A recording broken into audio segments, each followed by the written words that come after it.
আমাদের কি করতে হবে, এয়ার লাইনটা চালু করতে হবে। হ্যাঁ এই হচ্ছে আমাদের এয়ার হ্যাঁ এয়ার লাইনে আমাদের যে বাতাসটা আসতেছে, এটা হচ্ছে আমাদের এই যে এনভায়রনমেন্ট বা পরিবেশে যে বাতাসটা আছে, এই বাতাসটা আপনার কি করতেছে, এই যে দেখেন এখন আমাদের কি প্যারালাল ছিল, ওটা হচ্ছে চালু। আর দেখেন এই আমার এয়ার লাইন থেকে যখন এই হ্যান্ডেলটা আমার 90 ডিগ্রি অ্যাঙ্গেলে থাকবে, এটা হচ্ছে আমার অফ। হ্যাঁ আমি যখন বরাবর করবো তখন হচ্ছে আমাদের চালু আছে, আর যখন প্যারালাল থাকবে তখন হচ্ছে আমাদের চালু। জি এই এয়ার লাইনে আমাদের বাতাসটা ধরেন কীভাবে আসতেছে, জি এই বাতাসটা আমার আসতেছে হচ্ছে আপনার বায়ুমণ্ডলে যে বাতাসটা আছে, এটা আমাদের কম্প্রেসর সংকুচিত করতেছে। সংকুচিত আমাদের করার পর আপনার ড্রায়ার হচ্ছে আমাদের এই সংকুচিত বাতাস থেকে জলীয় বাষ্পটা আলাদা করে দিচ্ছে। কারণ আপনার জলীয় বাষ্প থাকলে দেখা যাবে বিভিন্ন কোরোশন, বিভিন্ন রকম ম্যাল ফাংশন হবে। এই জন্য আমাদের যখন ড্রায়ার থেকে জলীয় বাষ্প আলাদা করে দিচ্ছে, তারপর আমাদের এই লাইনের মাধ্যমে আমাদের এখানে বাতাস আসছে। বাতাস আসার পর আমাদের যখন আমরা বাল্ব চালু করতেছি, আমরা দেখবো যে আমাদের পর্যাপ্ত এয়ার প্রেশার আমাদের আসতেছে। আমাদের এয়ার প্রেশারটা থাকবে হচ্ছে 6 থেকে 8। এখানে বা 100 থেকে 120 PSI, তাই না? এখন ঠিক আছে, তারপর আমরা কি করবো, মেইন সার্কিট ব্রেকারটা আমরা চালু করবো। সার্কিট ব্রেকারটা অন করব। অন করার পর চালু করার পর আমরা কি করবো, স্টেবিলাইজার চালু করবো। স্টেবিলাইজার এই যে এটা আমাদের ভোল্টেজ এই যে স্টেবিলাইজার চালু করবো। এটা অন করব। এখানে হচ্ছে 400 থেকে 440 থাকবে। নাই ঠিক না এখানে আচ্ছা আসবে। এই যে রেজুলেশনটা একটু বলবেন।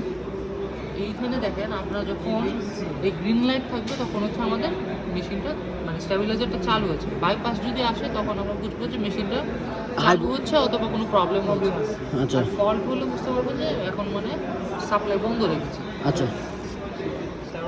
এরপর হচ্ছে আমরা CNC মেশিনের সার্কিট ব্রেকার চালু করবো। জি অন করেন একটু হার্ড। তারপর আমরা প্রেসার গেজটা একটু চেক করব।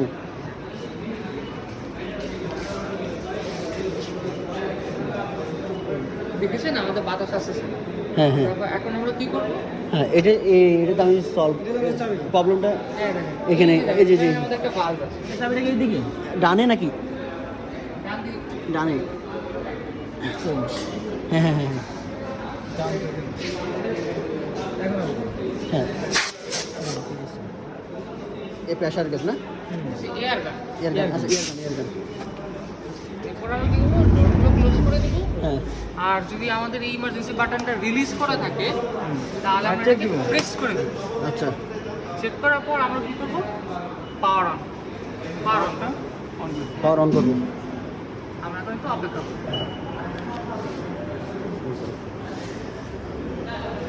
তুমি করো, তুমি ভিডিও ধরো। ভিডিও করা লাগবে আমার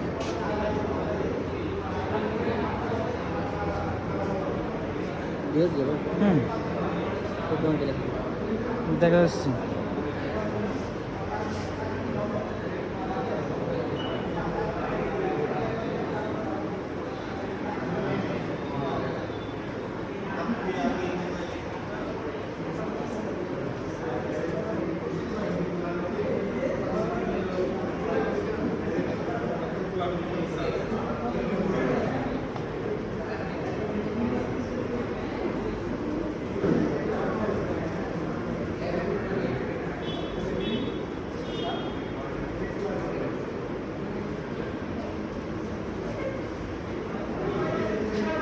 ওয়েট করতে হবে। এই যে দেখেন এখানে আমাদের কিছু সতর্কতা দেখাচ্ছে। আমরা কখনো কী করবো, সেফটি বাইপাস করবো না, আমরা মেশিন দরজা খোলা রেখে মেশিন চালাবো না। এই দেখেন আমরা কখনো কাটার এবং হোল্ডারের মাঝখানে আমরা কী করবো, হাত দেবো না। তাহলে আমাদের কী হবে, আর ডোর এটা ডোর হ্যাঁ, নিচেরটা ডোর আর উপরটা ডোর আর নিচেরটা হচ্ছে কাটার নিয়ে সতর্কতা দেখাচ্ছে। এখন আমরা কী করবো, ফার্স্টে আমরা সাইকেলটা ডোর দরজাটা একবার খুলে বন্ধ করবো।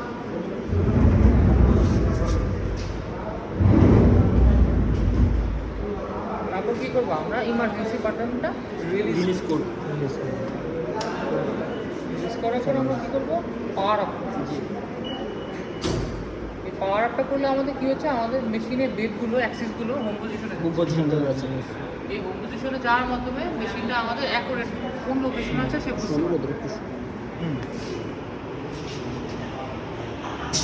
এই যে এটা দেখো এই দেখো। পজিশনটা এই যে দেখো দেখেন এদিকে তাকান, এই যে আমাদের যে হোম চিহ্নটা আসতেছে এখানে বোঝা যাচ্ছে কি আমাদের অ্যাক্সেসগুলো এই অ্যাক্সেসগুলো হোম পজিশনে চলে আসছে। এরপর আমাদের যদি কোনো প্রোগ্রাম থাকে হ্যাঁ। তাহলে আমরা সেটা রান করতে পারতাম কি সেকেন্ড স্টাইলের মাধ্যমে, কিন্তু আমাদের কোনো প্রোগ্রাম এখনো রেডি করা নেই, আমরা এখনো প্রোগ্রাম মাত্র শিখতেছি, যার কারণে আমরা কী করে দেবো ক্যান্সেল দিয়ে আমরা এখান থেকে বের হয়ে যাবো। সেখানে আমাদের মেশিন চালু করার প্রসিজার শেষ। আচ্ছা, যখন আমরা অফ করবো তখন কি আগে পাওয়ার অফ করে দিতে হবে তাই না? পাওয়ার অফ করে দিতে হবে। পাওয়ার আচ্ছা, এখন কি পাওয়ার অফ করাটাও দেখিয়ে দেবো একসাথে? হ্যাঁ একসাথে দেখাই। আমরা যখন মেশিনটা অফ করতে দেবো ফার্স্টে আমরা পাওয়ার অফ দিয়ে নিবো। জি, পজিশনটা তখন আমাদের তাহলে কি হবে মেশিনগুলোর জন্য সুবিধা হবে। তারপর আমরা ইমার্জেন্সি বাটনটা স্টপ বাটনটা প্রেস করে দিয়ে প্রেস করবো। Power of. আচ্ছা, এরপর আমরা পিছনে চলে যাবো। পিছনে চলে এসে আমাদের আগে প্রসিজারের নেয় আমরা হচ্ছে ফার্স্টে মেশিনের সার্কিট অফ করে দেবো। এটা অফ করতে হবে। তারপর আমরা কি করবো স্ট্যাবিলাইজার অন করবো। এই, তারপর আমরা কি করবো মেন সার্কিট